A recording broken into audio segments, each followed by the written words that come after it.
Hey, hello everyone. Welcome to the Study Points. I'm Vinay Visakarma. Today I am going to discuss about Class 9 Social Studies Geography. Okay everyone. Now let's see. Part first में हम लोगों ने देखा चुका था कि India का size and location कहाँ कहाँ पर है. Okay everyone. तो पार्ट फर्स्ट में हम डिस्कस कर चुके हैं ऑलरेडी.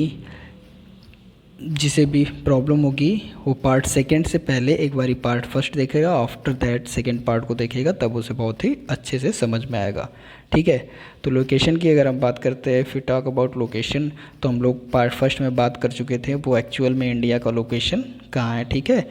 लॉन्गिट्यूड एंड लैटिट्यूड के रेफरेंस से हम लोगों ने देख चुका था. ठीक है.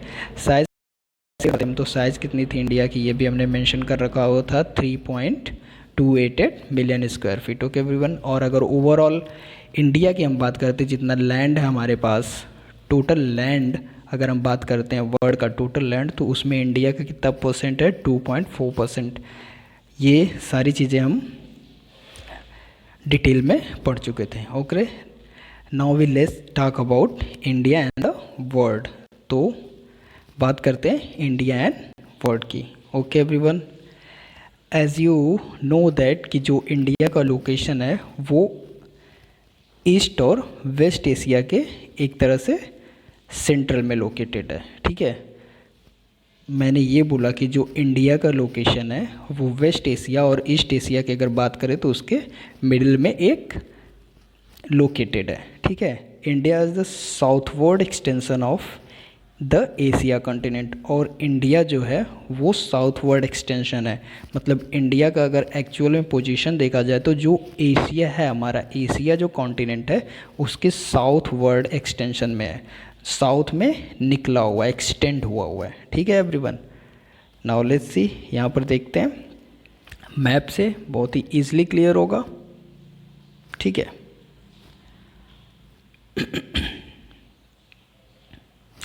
यहाँ पर हमने बात करी कि ये हमारा पूरा एशिया है, एशिया कॉन्टिनेंट, और ये हमारा ईस्ट हो गया, ये वेस्ट हो गया, ये नॉर्थ हो गया एंड ये साउथ हो गया. तो आप देखो ईस्ट और वेस्ट की अगर हम बात करते हैं, only if we talk about east and west की, तो ये जो हमारा एरिया यहाँ पर 2 पार्ट में डिवाइड कर दे रहा है. एशिया को ईस्ट और वेस्ट 2 पार्ट में डिवाइड कर दे रहा है और ये सेंटर में आ रहा है. ठीक है. एक सेंट्रल लोकेशन हो रहा है यहाँ पर. Okay everyone.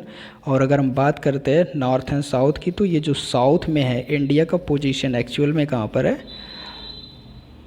सदर्न में है. ठीक है. साउथ में है, एक्सटेंशन टाइप है, ये पूरा निकला हुआ, जैसे लग रहा है कि इसको निकाला गया. Okay everyone. ये मैंने बताया कि जो इंडिया का एक्चुअल लोकेशन है एशिया में वो क्या है, साउथ के रेफरेंस से अगर हम देखें तो वो साउथ में एक्सटेंड हुआ है. ठीक है. और अगर हम ईस्ट और वेस्ट की बात करते हैं तो ये 2 पार्ट में इसको डिवाइड करता है, यानी एक तरह से मिडिल में. Okay everyone. नाउ लेट्स सी.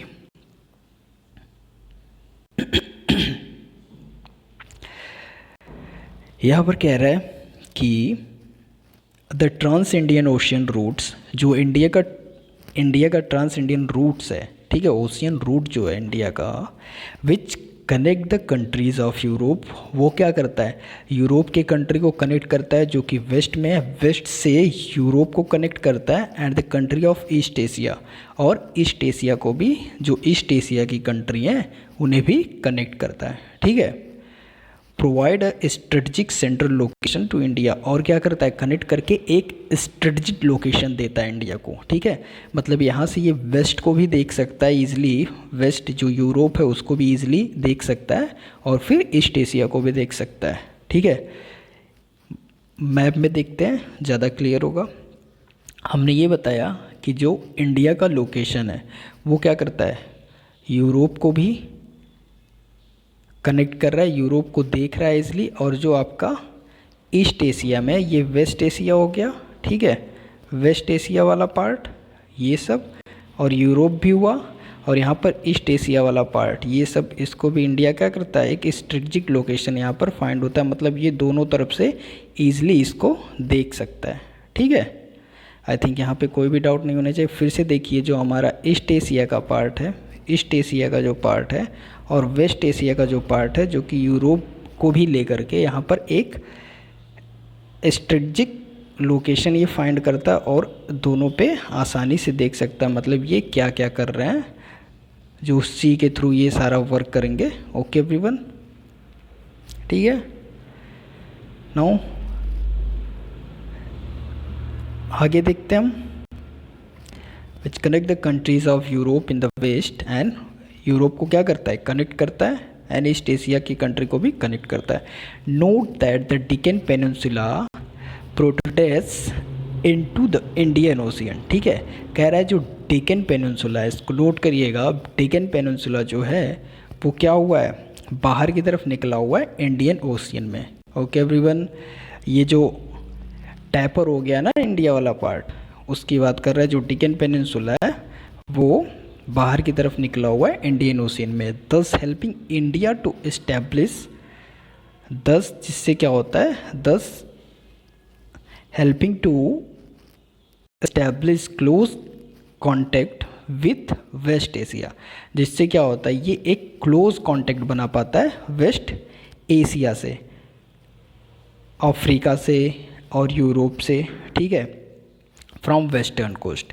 जो वेस्टर्न कोस्ट है अफ्रीका एंड यूरोप, उससे क्या करता है, एक क्लोज कनेक्शन बना पाता है, ठीक है। And the south east and east Asia from the eastern coast, और अगर ईस्टर्न कोस्ट की हम बात करते हैं तो वहाँ पर ईस्ट एशिया और साउथ ईस्ट को, ठीक है, ईस्ट एशिया और साउथ ईस्ट को ईस्टर्न कोस्ट से क्या करता है, एक क्लोज कनेक्शन बना पाता है, ठीक है। No other country has a long coastline on the Indian Ocean as India has, indeed it is, ठीक है। कह रहा है कि कोई भी ऐसी कंट्री नहीं है जिसकी कोस्ट लाइन इतनी ज़्यादा हो जितनी कि इंडिया की है। मतलब इंडिया की अगर हम कोस्ट लाइन की बात करते हैं, जो समुद्री किनारा होता है उसका, ये देखिए आप मैप में, अगर इंडिया की हम बात करते हैं तो कह रहा है नो अदर देन कंट्री, ये जो कोस्ट लाइन है हमारा, जो इंडियन ओशियन से क्या करता है, एक बहुत ही लंबा चौड़ा रिलेशन बनाता है। जितना बड़ा ये कोस्ट लाइन है हमारा इंडिया का, उतना किसी का नहीं है, ये बोला हुआ। और इसीलिए बच्चा लोग, इसीलिए इसका नाम, ये जो ओशियन था हमारा, इसीलिए इसका नाम इंडियन ओशियन पड़ा हुआ है, ठीक है। क्यों पड़ा हुआ है, क्योंकि जो इंडिया का कोस्ट एरिया है, कोस्ट लाइन एरिया है, कोस्ट लाइन एरिया की बात करते हैं तो कोस्ट लाइन एरिया क्या होता है, ये वाला एरिया, ठीक है, समुद्री किनारा, ये वाला जो एरिया होता है वो ओशियन के साथ बहुत ही ज़्यादा रिलेटिव से, एक तरह से उसका रिलेशन है, इस वजह से इसका नाम इंडियन ओशियन भी पड़ा हुआ है अपने इंडिया के नाम पे ही। वाह यार, प्राउड होना चाहिए यहाँ पे, ठीक है। तो नेक्स्ट बात करते हैं हम, नेक्स्ट दे रखा हुआ था यहाँ पर कि Deccan peninsula establish in Europe western east India, ठीक है। No other country has long coast line the Indian ocean, ये बात हम कर चुके थे, ठीक है। India eminent position in the Indian ocean, ठीक है, which justify the naming of ocean after it, ये एक एमिनेंट पोजीशन क्या करता है, बनाता है, जो कि इंडिया ओशियन को, इंडियन ओशियन कोस्ट लाइन के थ्रू जो ओशियन था उसको क्या किया गया, बहुत ही ज़्यादा था, इसलिए इंडियन या हिंद महासागर नाम दे दिया गया, ठीक है, इंडियन ओशियन। ओके एवरीवन, यहाँ पर देखते हैं, कह रहा है since the open, do you know, okay, let's see, since the opening of Suez canal in 1869 India's distance from Europe has been reduced by 7,000 kilometre. अच्छा, जो सुएज नहर 1869 में ओपन की गई थी, जिसके द्वारा यूरोप की दूरी क्या, इंडिया से यूरोप की जो डिस्टेंस थी वो 7,000 किलोमीटर कम कर दी गई है। किसके थ्रू, सुएज कैनल जो 1869 में ओपन की गई। आइए देखते हैं मैप में क्या कह रहा है। देखो, ये जो सुएज कैनल की बात कर रहा है ना, पहले ये इंडिया से अगर कुछ जाता था तो ये ऐसे जाता था, या फिर यूरोप से कुछ आता था तो ये ऐसे आता था। बट क्या किया इंडिया ने 1869 में, क्या किया, इसको यहाँ से एक सुएज कैनल बना दिया, ठीक है। और तब डिस्टेंस क्या हो गई, 7000 रिड्यूस हो गई। ओके एवरीवन, यहाँ से समझ में आना चाहिए आपको। पहले जो भी व्यापार हमारे इंडिया से होते थे या फिर यूरोप से जो भी व्यापार होते थे वो कैसे होते थे, इतनी दूरी से जाना था अफ्रीका को पूरा क्रॉस करके, ठीक है। अब क्या हो गया, उसने एक स्वेज कैनल बनाया जो कि यहीं से चला जाता है यूरोप में, तो 7000 हमारी जो डिस्टेंस थी वो रिड्यूस हो गई। ओके, ठीक है, 1869 में बना हुआ था। यहाँ पर देखते हैं, ये कह रहा है इंडिया स्क्वायर, ये इंडिया का एरिया के रेफरेंस से क्या बता रहा है कि वर्ल्ड में कौन सी पोजीशन है। तो सबसे पहले रशिया की है, इसका टोटल एरिया 17.9 है समथिंग। फिर कनाडा की है, कनाडा का टोटल एरिया 9.98 है। फिर यूएसए है, चाइना है, ब्राज़ील है, Australia and after that India है। ओके एवरीवन, यानी ये 7th पोजीशन पर है इंडिया हमारा, और रशिया हमारा 1st पोजीशन पर है, ठीक है। ओके, ये पहले हम डिस्कस कर चुके थे फर्स्ट पार्ट में। यहाँ देखते हैं, कह रहा है कि India contact with the world have continued through ages. जो इंडिया का कॉन्टेक्ट है वो क्या है, बहुत साल पुराना है। वर्ल्ड से हमारा जो कॉन्टेक्ट है वो बहुत ही पुराना है, बहुत साल पुराना है। But her relationship through the land routes are much older than the maritime contacts, ठीक है। यहाँ तक की अगर हम बात करें, इस पैरा की अगर हम बात करते हैं यहाँ तक की मैरीटाइम कॉन्टेक्ट्स तक की, तो ये बोला जा रहा है कि जो हमारा रिलेशन है वर्ल्ड से, इंडिया का जो वर्ल्ड से रिलेशन है वो रूट से बहुत बहुत पुराना है, ठीक है, बहुत पुराना है। बट रूट वाला देखो, दोनों तरह से रिलेशन है। एक समुद्री मार्ग द्वारा है हमारा, मैरीटाइम कॉन्टेक्ट के थ्रू है जो जहाज़ों द्वारा होता है, ठीक है। और एक लैंड रूट है जो हम गाड़ियों द्वारा जाते हैं, जो ज़मीन पे चलते हैं, सड़क पे चलते हैं, वो लैंड रूट हो गया। और मैरीटाइम कॉन्टेक्ट हो गया हमारा समुद्रों द्वारा, जहाज़ों द्वारा। तो कह रहा है कि बहुत पुराना है, ठीक है, बहुत पुराना है, लेकिन लैंड रूट उससे भी पुराना है, ठीक है। लैंड रूट सबसे पुराना, मतलब इस पैसेज में यही बोला हुआ है कि लैंड रूट जो है वो सबसे पुराना है मैरीटाइम कॉन्टेक्ट के अपेक्षा। जो हमारी जहाज़ से सेवाएं होती थी, जहाज़ से यात्राएं होती थी, उसकी अपेक्षा बहुत ही पुराना है। मच ओल्डर देन बोला हुआ है। Okay everyone, much older then, ठीक है। नाउ फिर यहाँ पर ठीक है, तो ये जो वेरियस प्रोसेस का आपका माउंटेन के थ्रू जो वेरियस प्रोसेस होता था, उसका जो लोकेशन था वो हमें एंशियंट ट्रेवलर्स को क्या करता था, पास करवाता था, जो कि नॉर्थ में है माउंटेन, ठीक है। While the ocean restricted such interaction for a long time. जबकि जो हमारा ओशियन का जो रास्ता था वो लोगों को बहुत ही आसानी से पता नहीं था, इस वजह से क्या होती थी, प्रॉब्लम होती थी जाने में, इसलिए लैंड रूट का यूज़ करते थे। और ओशियन से बहुत ही ज़्यादा टाइम लग जाता था, क्योंकि हमें रास्ता पता नहीं था, तो हमको ऐसे घूम के आना पड़ता था। बट जो हमारा लैंड रूट था वो एक्चुअल था, हमें समझ में आता था। ओके, यहाँ तक हो गया। Let's talk about next para. These routes have contributed in the exchange of ideas and commodities। और जो ये रूट होता था वो क्या करता था, कंट्रीब्यूट करता था किसको, एक्सचेंज करने में हमारे आइडियाज़ को और हमारे कमोडिटीज़ को, ठीक है।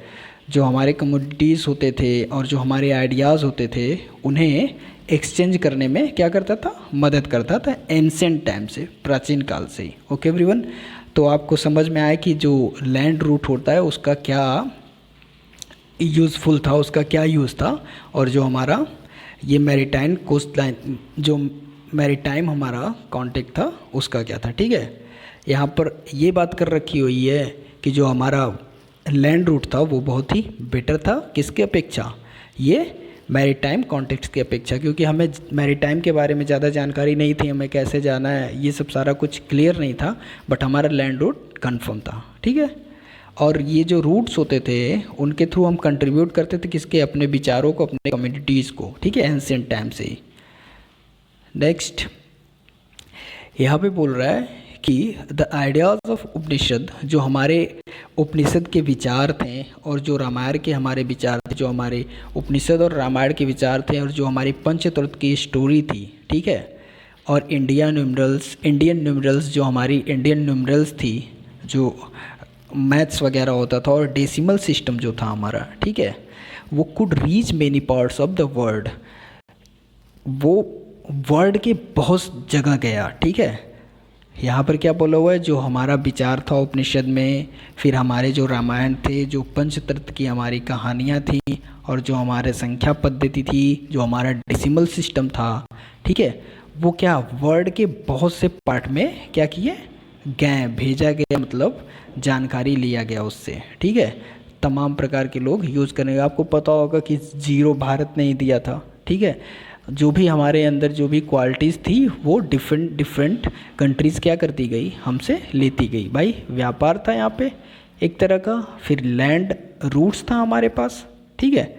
अब नाउ लेट्स टॉक अबाउट कि द स्पाइसेस, ठीक है, जो मसाले थे, जो मलमल के कपड़े थे, और जो व्यापारिक माल था taken from the India different countries, वो इंडिया से क्या टेक करके डिफरेंट कंट्रीज़ में भेजा जाता था।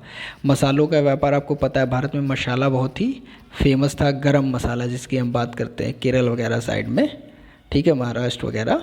फिर जो मलमल के कपड़े थे, जो हमारे व्यापारिक ढंग दौर तरीके थे, तो क्या किया, इंडिया से लेकर के डिफरेंट कंट्रीज़ में भेजा गया, ठीक है।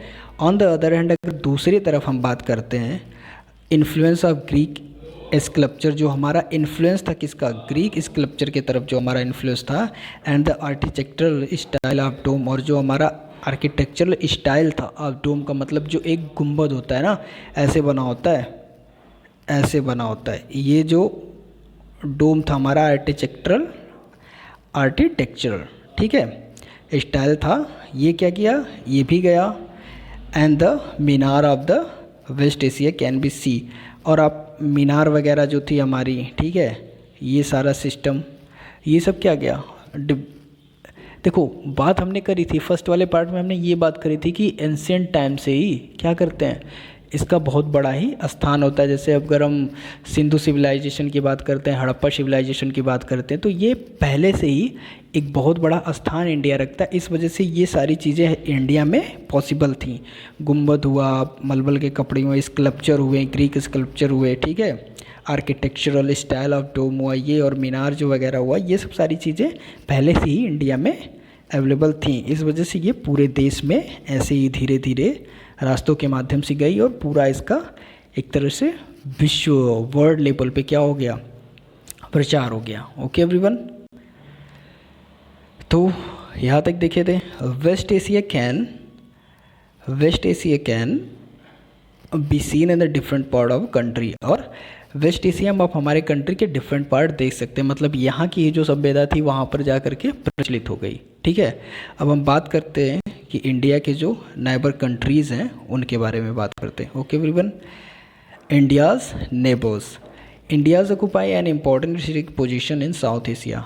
हमने बताया था कि इंडिया का जो लोकेशन है वो एक्चुअल में कहाँ है, वो साउथ एशिया में है, ठीक है। ओवरऑल अगर एशिया की बात करें तो इंडिया जो लोकेटेड है वो साउथ एशिया में, और एक्सटेंड हुआ है थोड़ा सा पार्ट, ऐसा लगता है कि जैसे निकला हुआ है खींच के। Okay everyone, India has 28 states and 9 union territories, ठीक है। इंडिया के पास क्या है, 29 स्टेट्स तो हैं, जो 9 यूनियन टेरिटरीज़ की बात कर रहा है वो मे बी 8 है, ठीक है।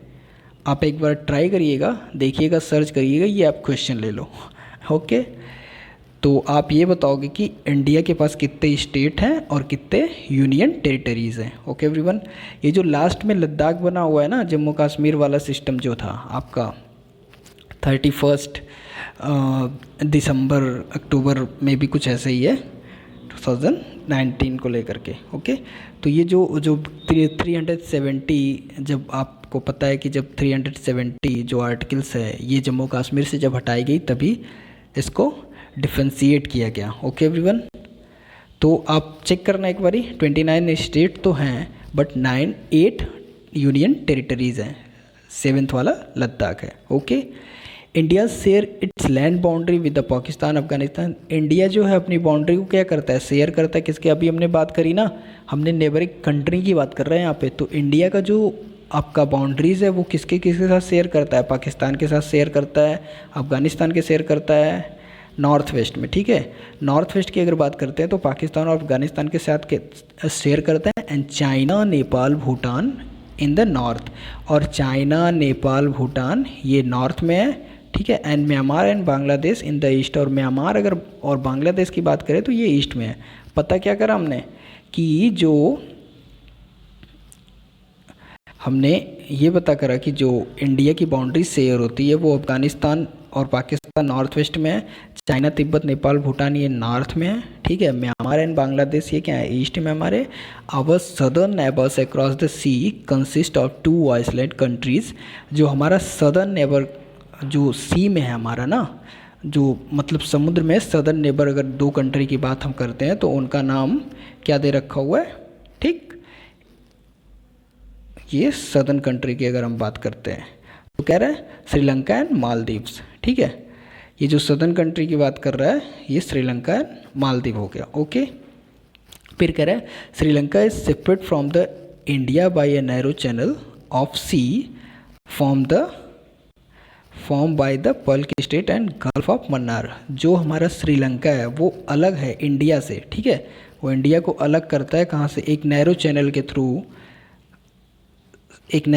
थ्रू, जिसे हम क्या कहते हैं, पल्क स्टेट या फिर गल्फ ऑफ मन्नार कहते हैं। ठीक है, जबकि मालदीव जो है, जो मालदीव आइसलैंड है वो कहाँ सिचुएटेड है, वो हमारा साउथ में सिचुएटेड है लक्षद्वीप आइसलैंड के। ठीक है, अब ये देखो लक्षद्वीप आइसलैंड ये है हमारा। ठीक है, और ये साउथ में मालदीव हमारा सिचुएटेड है।